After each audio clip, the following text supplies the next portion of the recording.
Welcome to this episode of Eureka. We are going to have a very interesting and a very engaging conversation with Dr. Mabalirajan, who is with Institute of Genomics and Integrative Biology, a constituent unit of CSIR in Delhi. He has worked on the area of asthma and done number of work for which he has been awarded Young Scientist Award. Let's take a quick look at his brief profile before we continue this conversation.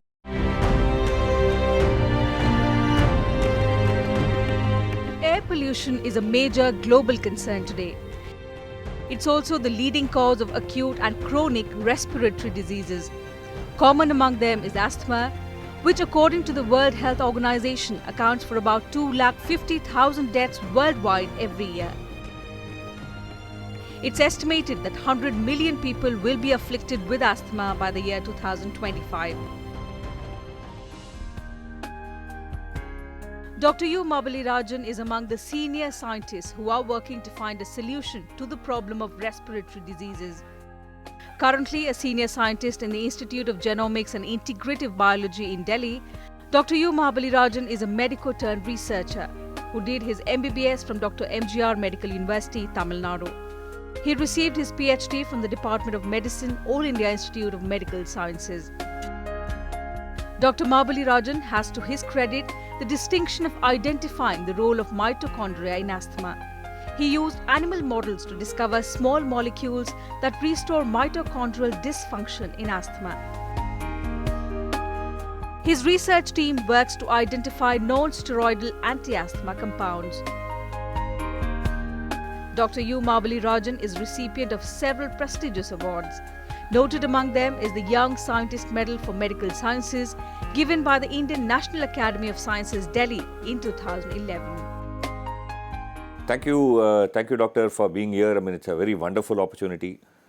I believe your Young Scientist Award in 2011 was given for your path-breaking work, something very new. Nobody had understood at that time that kind of a connection for working on asthma. Yes. Can you tell us briefly what it is? For the first time in the world, we found a role of mitochondria in asthma pathogenesis. Okay. So before that, mitochondria was considered as an energy house. Yeah, like anybody who studies school will have read it that the powerhouse of cell. Yeah, powerhouse of the Mitochondria generates power for the cell to Powerhouse, function. okay. Yeah. Okay. So that was a school and book knowledge, but we for the first time have discovered that the airway epithelia, that is a lining of the airway cells, so that epithelia have this dysfunctional mitochondria. Meaning that the mitochondria there is not working. It's not working properly. Okay. So that we identified for the first In time. almost all asthma cases or in some specific cases? That I mean, yes, certain number of cases. It's not a universal, but it's certain number of cases this mitochondria found to be involved. That we identified in the mice model of asthma. Even before that, I have identified similar dysfunctional thing as a clue from the human asthmatic patient. Okay. I converted the clue that what I identified from the patient into the mice model of asthma. No, well, let me get a clarification here. I mean, so that we can also be very clear. Okay. You found a connection between this dysfunctional mitochondria and asthma in mice. Yes, yes. But when you are looking at asthma in the mice, I mean, there may be hundreds of things which could be different. Yes. How did you hone on seeing that whether the mitochondria is functioning or not? How did you get that clue?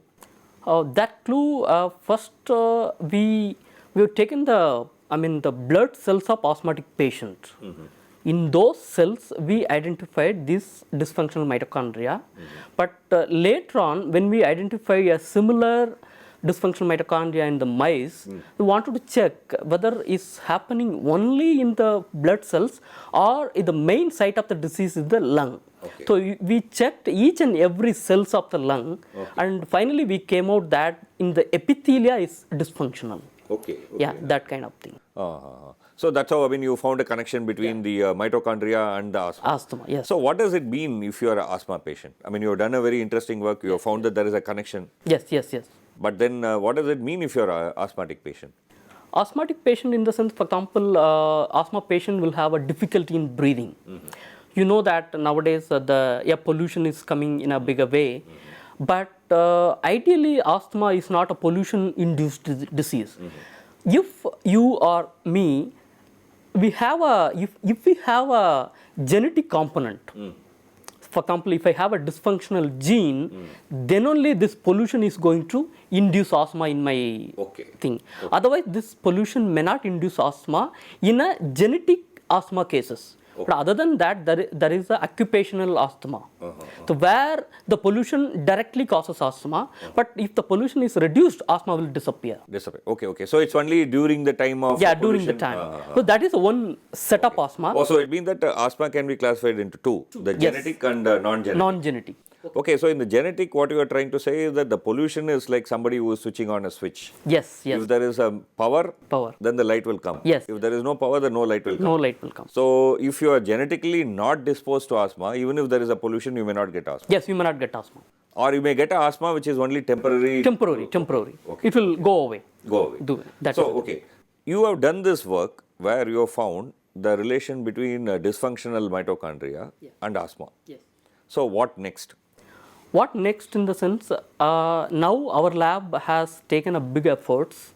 For example, so can we make this dysfunctional mitochondria into superfunctional mitochondria? Okay. How do you correct the mitochondria? Yes. Fine. So one of my colleague is Dr. Anurag Agarwal. He is a director of the institute. He had taken the fantastic efforts. If you give a stem cell to this asthmatic mice, these stem cells donate mitochondria from its mitochondrial source to the epithelia where dysfunctional mitochondria is there.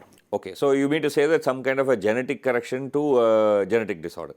No, it's not a genetic correction. This is an organelle correction. Organelle correction. Just to you remove or replace the dysfunctional mitochondria. Okay. For example, in a organization, some people are not working properly. Remove them, put a fresh people. Similarly, remove that mitochondria, you put a fresh mitochondria, and that itself is sufficient to reduce the symptoms of asthma. And then cure. Yes, cure. So where are we in this research? I mean, is it just we are beginning to do that research, or you have actually we are halfway.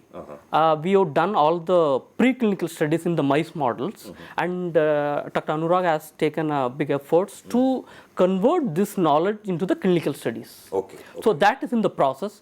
In fact, we have a collaboration with the All India Institute of Medical Sciences, where the stem cell is coming in a bigger way. And in fact, one of the aim of our institute is a cell-based therapy. Okay.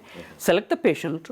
So can we give stem cell or any other different cell so that it can cure the disease via this kind of mechanism? That is the main focus of your institute. Yes, correct. Okay, let me ask you a very personal question. I mean, 2011, that was about 8 years ago or 7 years ago. You would have been much younger. Yes, definitely. When you got this award from INSA, how did you feel that moment? That moment, actually, when I shifted from medical to science, I felt very inferior. Can I succeed in this area where I didn't know anything about research after finishing my MBBS? And that was a moment, okay, I can do something great. So that was a moment, that was a feeling I had it. So you got a confidence? Yeah, I got a good confidence. Very, very interesting point. We'll love to take a very short break. Don't go away. Do you know that roughly about 10% of global population is affected by asthma? But very interestingly, it's just 3% in India. Whereas in all other disease, we are the world capital. In asthma, the percentage is very less. Why? We are going to discuss this after the break. Keep watching Eureka.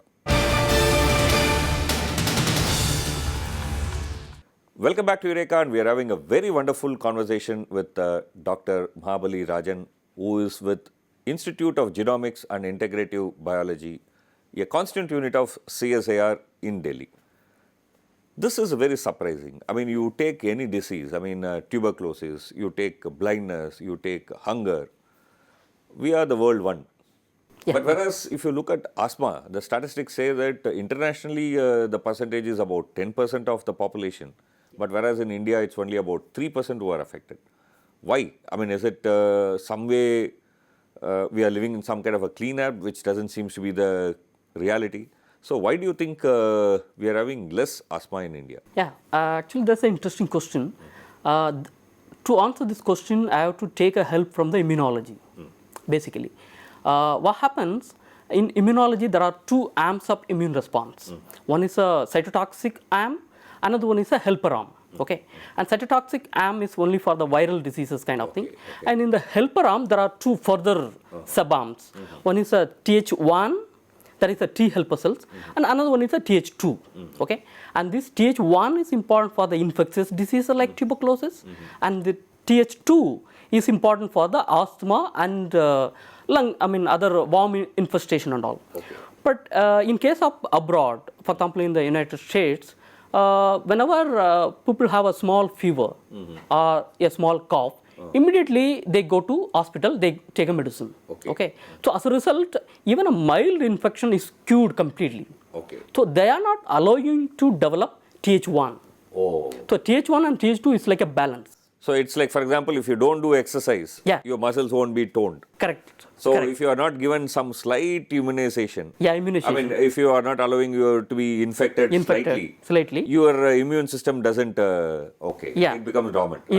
But in case of India, because of the population and crowdness and because of the poverty and all, people, the children used to play in the muddy environment, where the muddy environment is a source of so many infection. Mild infection to severe infection. Okay, so in case of mild infection, it develop a higher Th1 immune response. That higher Th1 immune response is protecting for preventing the Th2 immune response. So higher immune response, higher Th1 is leading towards reducing the Th2 immune response. It's like a balance. But in case of abroad, they are not allowing to have a mild infection. So Th1 is low. So as a result, automatically this balance is going high. Th2 is high, that means asthma is high. So this is called hygiene hypothesis. But this is 10 to 20 years back, hygiene hypothesis was well proven. But now there is a disproof is going on. But still people believe that this hygiene hypothesis is one of the valid hypotheses to explain why the developing countries have less incidence of asthma and other diseases, whereas the developing countries will have more incidence of Th1 mediated diseases, that is called tuberculosis and other infectious diseases. Okay. Very, very important point. I mean, I think, of course, there are still questions open. Maybe future research will throw more light. Maybe there is something that is completely unknown out there waiting for us to discover. Let me come back to this asthma itself. There are a number of myths about asthma. If you have to list about 3 of them, one, lot of people believe that something called fish medicine, if they eat, they'll be cured of asthma forever. Number 2, asthma is contagious. That if I have asthma and if I cough, the asthma will spread to you. This is another belief. The third, asthma is not curable. These are 3 major myths that is floating around in the country. As a person who is working on this area and also a medical doctor, what's your response to these 3? The first question you talked about, the fish related medicine, that personally I cannot comment much on this because I have not personally seen the thing. But since we had a collaboration with so many asthma clinics all over India, these doctors used to tell me, whenever we go for collaborative works, these doctors used to tell me that after fish medicine intake, the many people got hospitalized with a severe asthma condition. So that means personally I feel that those people who get medicine could be the occupational asthma, the temporary asthma. So they get cured of this fish-induced medicine, but the genetic component, so nobody can treat it. So probably that fish medicine may work for the temporary asthmatic cases, but it may not be true for the permanent kind of, it is ever asthma, like a genetic component, that cannot be controllable. That is about the fish related thing. And the second question you talked about the contagious. First and foremost thing, as I already said, first of all, this is not an infectious diseases. Because the immune response developing against asthma is completely opposite to the infectious diseases. As a result, you yourself can agree that asthma is not a contagious. But still, in villages, I mean, suppose we go for a field work. I used to converse with the people, and for example, one incident I can tell you. We wanted to have a blood collection from the asthmatic patient, okay, and I got a blood from the husband, okay. He is an asthmatic patient. But since my boss, actually my mentor, Dr. Balaram goes, so and Dr. Anurag and myself, we are as a team, we used to work in the familial genetic asthma. Okay. So as a result, we need to collect blood sample from the entire family. Okay, how the gene is running in the family and all. Sometimes we used to collect 3 to 4 members, the 3 to 4 generations of the family. So as a result, I collected one blood sample from the husband. Okay, and the husband had gone to toilet after some time, and the wife came to me and very whispering to me, very kind of slowly, sir, my husband is having asthma. So will I get asthma? Because we have a relation, kind of. And she was very afraid, kind of, will I get asthma? Will my child will get asthma, kind of thing. I told very clearly that asthma is not a contagious disease. And after saying this one, her face is very bright. Oh my goodness! So far, I always. Coming to the last point, is it curable? Curable. First and foremost, currently it is controllable. It's not a completely curable. Because of the permanent genetic component. I was telling that occupational asthma, when you remove the occupation, asthma will be curable. But in case of this familial asthma, where the genetic component is running in the gene, so that is controllable with the available medication, but it's not curable. But many people give a false statement, it can be completely curable. That is a false one. If it is completely curable, it should be a genetic based medicine. But unfortunately, gene based therapy may not be successful in the complex diseases like asthma, where hundreds of genes are getting involved. Even if you want to go for the gene editing kind of technology in this thing, you take only one gene. Remaining genes already will be there. So completely, current statement is, it cannot be curable completely, but it can be controllable. And that's I think a very important point, and we may need to take a very short break. Keep watching Eureka. After the break, we are going to ask why many of Indian women, particularly places where we are using firewood to cook, are developing COPD. Keep watching Eureka. After the break, we are going to discuss very important and is future work. We'll take a very short break. Welcome back to Eureka, and we are having a very wonderful conversation with Dr. Mabalirajan, who is with Institute of Genomics and Integrative Biology, a constant unit of CSIR in Delhi, and he is working on crucial areas of lung-related diseases. I want to ask you this. I mean, recently there is lots of talk about smoke in Delhi, and then, air pollution is increasing in this country. And given the fact that we are going to build quite a lot of, let's say, coal-related power plants all over the country to meet energy demand, air pollution is going to certainly become big problem. Bad. What do we do? Is there a way out? Actually, this is a kind of policy-making question. It has multiple components. The first and foremost, the governments should take, already it has taken a wonderful initiatives, but that should continue forever. And the whatever you are saying that shut down the coal factories for a particular time, and that is a policy making kind of thing. Second thing is as a scientist point of view. Okay, a scientist point of view, everybody knew that this pollution is going to damage your lung. Okay. Second thing is how scientists can explore in this pathology kind of thing. What scientists can do, what part of the pollution is dangerous to the lung. Okay, so that has to be kind of, there should be some chemical signature. So you to identify it, you take the air and identify which particles. We generally put the PM 2.5, but this PM 2.5 is a mixture of so many things.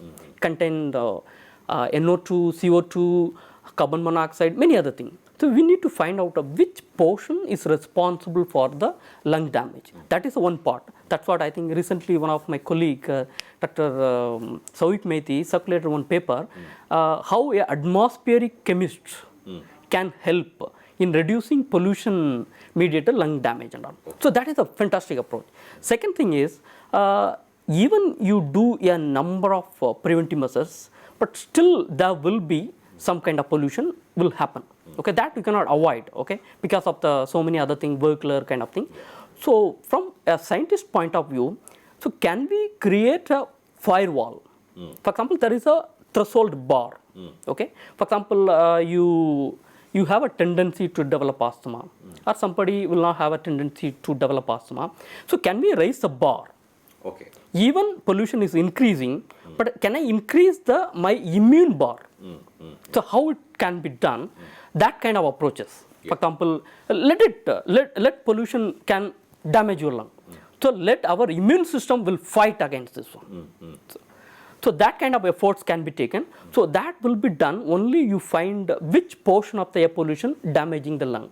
So what are the pathways are involved in causing the lung damage? Once you identify the pathway, can we identify a traditional medicine to down-regulate those pathways such a way that even under the pollution you can live happily. Okay, that is one area. That is one area. For example, there are a number of vegetables which have a lot of antioxidants. But most of the times we cook, as a result, antioxidant capacity goes down. So we should start eating some kind of green vegetables. Like example? Like broccoli. It contains huge antioxidant capacity. Like I think there is a green cauliflower we say. Okay, so that contains huge antioxidant capacity. So when you take that kind of broccoli in your diet, and the pollution mediated effects may go down. Okay. So this is one way we can manage. Yeah, this is one way I think. Yeah. Second point that I want to shift to is raising problem of COPD. Particularly women are affected. Yeah, women. Huge number in India. Yes. Because we are using firewood for cooking. Definitely. And you also have a lab here where you are actually checking what is the effect of using firewood for cooking on lung. Yeah. Right. So how do we manage this? What are the issues here? The issue in the sense, for example, the COPD, chronic obstructive pulmonary disease, if you see the worldwide, okay, COPD is predominantly coming from the cigarette smoke. Okay. But in those countries, the women getting COPD is little less. Because they smoke less. Yes, smoke less. Yeah. But in case of Chinese and Indians, where the poverty line is very well below, kind of thing. So as a result, people start cooking. People start cooking in the wooden fuel or cow dung. Okay, and in fact, in the village setup, you can see that many women will have a respiratory problems. Yeah. Okay, but recently people have identified that in fact there is our collaborator Dr. Sandeep Salvi in the Pune. Okay, he had identified.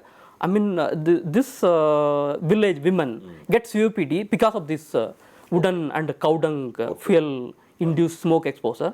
And now how to tackle this COPD and cigarette smoke induced COPD? Currently we have a universal medication. Whoever is having the COPD will have a common treatment. Okay.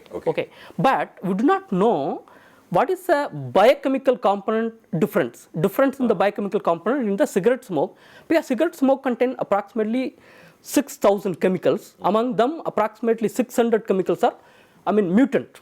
They will develop, it lead to the lung cancer also. Okay, but in case of wooden smoke, those many components may not be there. But there are some components that will be completely different from the cigarette smoke. Yeah. We should identify those components, and then we have to treat in a different way. Okay. So basically, first we need to set up a lab where a kitchen smoke system can be simulated. So and after that, trying to develop a model or organoid model and all, then you expose the smoke, the kitchen-induced smoke, to that system, how it affects, what are the pathways getting involved. So can we use our traditional medicine again? Okay, can we use that traditional medicine-induced compounds to take care of this biochemical pathway, so that even if they smoke, under this the wooden and all, but still they will have a well developed lung kind of thing. And another thing is already our PM has started this giving a free gas cylinder for the women individuals and all. If it is 100% successful, this entire research will be shut down. Because there will be no COPD because of the wooden smoke. Okay. That is a scenario. Yeah, that is the policy making, and in that case, scientists cannot help. Yeah. But scientists, we are working how to develop a strong firewall, even if there is a environmental pollution and smoke-induced diseases. Okay. Last, we don't have much time, just only about 2 minutes for this program. But then lastly, I want to ask you this question. You come from a very small place. Yes. Near Rajpalayam in Tamil Nadu, from a small village. Yeah. You studied in Tamil medium. Tamil medium, yes. But you are a young scientist award winner. I mean, uprising star in the field of science in India. How is it this made possible? Basically, the school, the location, the village name is Muhavur. I studied the school name is the South Indian Hindu Nodar Higher Secondary School. That is kind of the committee-oriented school. It's not a completely government-aided school. And there, basically, the scientists are not made. The situation of making them. Okay, so you see the Dr. Abdul Kalam, he came from the poor background. So because of this capacity and willpower, he had come to this level. Okay, so in my school there were some dedicated teachers. Okay, and they showed me a taste of science. Like, give me an example. Example is one of my teacher name is Dr. Talaimalai. Okay, he's a biology teacher. Okay, he was my inspiration. In fact, because of him only, I got a centum in biology. Okay. Basically, what happens in my that 1996 batch, 95, I studied 12th. Only 4% got centum in biology in a regular system. I was one among them. So that is because of his only. But he used to explain in a pictorial way. Rather than the textbook, he used to bring the students into the garden. Pierre is a botany teacher, and he used to explain the dissection of the flower in the garden itself. Okay. That is one thing. Second thing is, for example, if you talk about the genetic recombination, for example, two alleles will mix together to make a different allele kind of thing. So you used to explain like you take a red chalk piece and the white chalk piece. When you combine them together, you will have a kind of pink chalk piece. Okay. So that kind of explanation biology can be studied in a different passion. So basically, he made you understand biology. Understand biology. Not just mug up biology. Yeah, mug up biology. This is a very important point, Yes. and this I think is a very important point. I think we should take away from this talk. Number one, even if you are from a very small place, if you have effort and if you put your willpower, you can make. Number two, science education need to change. It should change into something that will explain, which will spark the rational mind of the curious young student rather than make them just mug up what is there in the textbook. I think these two are a very important point from discussing with you, and in this conversation. We have very little time, so we need to end this conversation today, but there are lots of things that he is working on which are very interesting. Keep watching Eureka. We'll come back with another interesting conversation next week, same time, in the same channel.